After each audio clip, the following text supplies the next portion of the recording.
Today we are going to talk about something that most people completely overlook. See, many people have their regular blood test and they are told that everything is looking normal. Their fasting blood sugar is normal. Their HbA1c is normal. So naturally, they assume that their metabolism is healthy. But the problem is those tests basically measure the blood sugar and they do not measure insulin. So see, insulin resistance can exist for years even before blood sugar becomes abnormal. So if you see, it's very interesting, right? Your body, in fact, may already be giving you some cues and clues even long before the lab reports actually go to change, right? So those clues, in fact, often appear on your skin. So if you can understand from that, then you can understand whether your body have that insulin resistance. So let's try to understand seven such skin signs that may indicate the insulin resistance even in people who are not overweight. Even if you look at the blood sugar levels, it looks normal.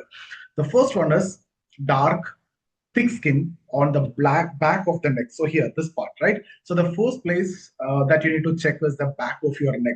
Run your fingers across the area where your neck actually meet your shoulders, this area, and you look at it whether the skin is feeling thicker, almost velvety kind of skin you will find. So if you take a photograph, also you may also notice that it looks darker than the surrounding sun. So this condition is what actually called as acanthosis nigricans, right? See, many people think it's dirt, they scrub harder, but it never disappears because it is not dirt at all. The skin has actually become thicker there. And why does this happen? See, when insulin levels remain high for a long period of time, insulin can stimulate skin cells to multiply. So insulin stimulate the skin cell to multiply, and all these skin cells that is building up, and those skins are becoming thicker. And the thicker skin that reflect light differently, and that is why that is appearing darker also. So that dark patches which you see is not completely a color change. It basically represents an extra layer of skin that is produced under the influence of chronically elevated insulin, and that is why this is possibly an indication of insulin resistance in your body.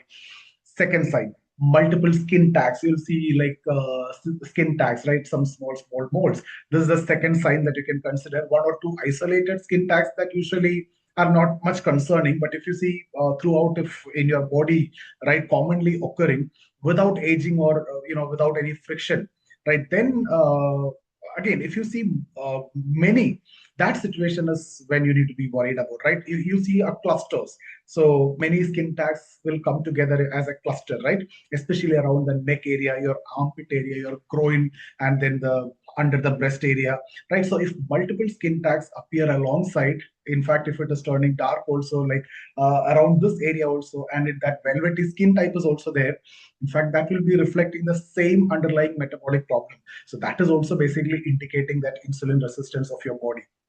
Okay, see, friction alone doesn't explain why some people develop dozens of skin tags, while others are don't having it, right? See, friction may contribute, but elevated insulin, that is basically providing the signal that encourage these skin cells to grow. So ultimately, this is helping the skin cells to grow, that is getting multiplied, and that's why it is visible. Again, this is another clue that insulins, may be higher or insulin may be elevated for a long period of time. Third one, I would say adult onset acne. See, the third sign is acne that actually begins during adulthood. We are not talking about teenage acne. That's different, right? Instead, here, acne that I'm talking about is that is developing in your 30s or 40s, particularly around this jawline, your chin area, your lower cheek area. In fact, these are often deep, in fact, painful cystic pimples that don't easily, come to a head also. So rather than immediately blaming a skincare product or the soap or the face wash, it's actually worth considering your hormonal changes which is occurring inside the body could be an indication of insulin resistance. The fourth sign is mainly affecting the woman. It basically refers to coarse. That's the dark hair which is growing in areas where men commonly grow facial or body hair. So, for example, the chin area, right, and the upper lip area, jawline, chest, abdomen in those areas. So this is different from the normal fine body hair that everyone naturally has. So that is again basically reflecting some changes in the hormonal levels, particularly increased androgen activity. So that may also be considered as insulin resistance from your body side. Right. Interestingly, the same hormones that increase unwanted facial hair can produce the opposite effect on the scalp. Right. So here, unnecessary hair will come. Scalp, instead of stimulating hair growth, they gradually shrink the hair follicles. So you may think that, "Oh, I'm talking about opposites here. The hair is coming here, the hair is losing." It's in fact opposite. The same, androgenic effect actually. See, over some period of time, the hair become thinner in your scalp, and the center part widens also. The hair density also will decrease, and this type of hair loss is known as androgenic alopecia. See, alopecia is an entirely different concept that is related to tension, but again related to the hormonal imbalance only. So this is what androgenic alopecia. See, many people, in fact, look for treatment for their hair loss only, right? Without you are thinking about what is happening inside your body with respect to insulin, without understanding the metabolic changes or the hormonal shift which is actually happening in your body. So this could again be an indication, like some facial hair is coming, your actual hair is going. This could be indication of insulin resistance or hormonal changes in your body, right? Now, why all these three signs basically occur together? In fact, these last three I have discussed: the adult acne, excess facial hair, and scalp hair thinning. These three normally occur together. See, they seems unrelated completely. Maybe the second and third may be related, but otherwise it is unrelated. But they often share the same underlying mechanism. High insulin levels. What happens is that stimulate ovaries to produce more androgens, and at the same time, insulin reduces the amount of proteins that normally keep these hormones inactive in the bloodstream. So what happens as a result? More active androgens circulate throughout the body, and depending upon where these hormones act, they produce different effects. On the jawline, they increase the oil production and contributing to acne. On the face and body, they stimulate the coarse hair growth. On the scalp, they gradually shrink the hair follicles. That is again causing this hair thinning. So it's one hormonal imbalance, but three completely different symptoms. Now, the sixth is that's the delayed healing, slow wound healing. See, a small cut that take 2 weeks to heal, right? If you are young, if you are in your 70, teenage, and then in your 20s, the wounds, any cuts will heal faster. So here, a scrap that repeatedly forms a scab, in fact, opens again and take unusually long time to recover is again an indication of insulin resistance. So when insulin signaling become abnormal, several processes which is involved in tissue repair that becomes less efficient. So it could be blood supply, it could be collagen production, it could be elastin, and the immune cells responsible for these wound healing, in fact, will work less effectively and less efficiently. As a result, even the minor injuries that may heal much more slowly compared to what normally used to happen or what is expected or what you have seen before. Next, sign 7. See, that is the existing skin disease. If you have something that becomes worse, that's the seventh sign: worsening of chronic skin condition. For example, psoriasis, or suppurativa, hidradenitis suppurativa. I don't exactly know how to pronounce that.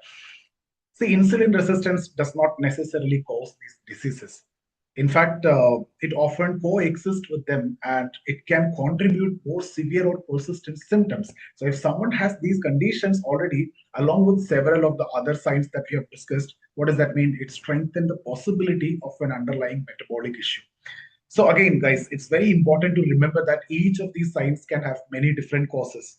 But we are discussing in the context of insulin resistance, so it could be related to insulin resistance also. So for this could be related to something else as well, right? Skin tags can occur with age also. The hair loss can have multiple other causes also.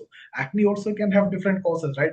Dark skin patches that I have discussed can again occasionally occur due to medications or any other hormonal disorder, which is unrelated to insulin as well. But if this dark velvety skin appears suddenly and it spread rapidly or affect unusual areas like such as the palm or the soles or inside the mouth, basically that require a prompt medical evaluation because it may indicate a more serious underlying condition, right? Why the blood test can still be normal even in this case. Now, that's the most important concept. Many people wonder, if I have insulin resistance, why are my blood sugar reports normal? So the answer basically lies in the understanding that the difference between glucose and insulin. blood sugar tests basically measure what? Glucose. They do not measure what? Insulin. When the body cells become resistant to insulin, the pancreas respond by producing larger amount of insulin. So that extra insulin basically keep blood sugar within the normal range. So your glucose report may appear completely normal, but your pancreas is working much harder to maintain that normal result because of the insulin resistance that you have. So blood sugar basically remain normal, and that is what visible in the test. But insulin quietly continues rising also in your body. So more extra insulin is coming, right? That situation can continue for years, even before the glucose level eventually become abnormal. So you continue with this situation for a long period of time. And that is why relying on a fasting glucose or HbA1c that may miss the early insulin resistance. And that is why these signs that you need to take it very seriously, and you have to go for a thorough testing on that, right? Now, there is a common question. Can slim people have insulin resistance? Absolutely. Many people believe that insulin resistance may affect the overweight individuals or the obese individual. That's not true. The important issue is that it is not simply how much fat you are. It is where the fat is actually stored. So the fat stored around internal organs and like within the liver, known as the visceral fat, it can significantly affect the metabolic health even in people who appear or look slim. So two individuals may have identical body weight and similar appearance, but one may have healthy metabolism, the other may already have significant insulin resistance, might have the fatty liver. So you cannot determine, by simply looking at the mirror or just looking at whether that person is lean or bulky. So, see, if insulin resistance is suspected in any of these signs, if you have one lab test that is frequently overlooked is actually the fasting insulin test. Unlike fasting glucose, this test basically measures the amount of insulin circulating in your blood. So that basically provide additional information about how hard your pancreas is working to maintain the normal blood sugar. If is it working more to maintain that, then there is insulin resistance. So the result should always be interpreted by a proper healthcare professional and not by you, along with your the symptoms. If you are doing the test when you have these symptoms, right, along with that medical history, inflammation, it could be related to simple inflammation also, right? It could be related to thyroid function also, and other lab findings also need to be combined so that you'll get a better understanding. And looking at a single number in isolation, that rarely tells the complete story. So your skin often reflect what's actually happening inside your body. This dark thickening of skin or multiple skin tags or the adult acne, excess facial hair, the scalp hair thinning or the slow wound healing or worsening the inflammatory skin disease which you already have. Each sign that alone may have many explanations, but when you see several of them coming together, they may represent different expressions of the same underlying metabolic problem that would be insulin resistance, right? So key message is very simple. Don't look at each symptom separately. Look at the whole picture and recognize these early warning signs that may help to identify insulin resistance years before the traditional blood sugar test become abnormal. So you may look normal, your test also look normal, but inside of your body, the problem may be there. And identifying the problem early, that is actually giving you the opportunity to address it before even more serious metabolic disease develop, right? Or that will be reflected in the blood also. So that's it, guys. If you are looking for any support or guidance in terms of your health, your longevity, your anti-aging, you can get in touch with us so we can have the discussion. See you. Thank you.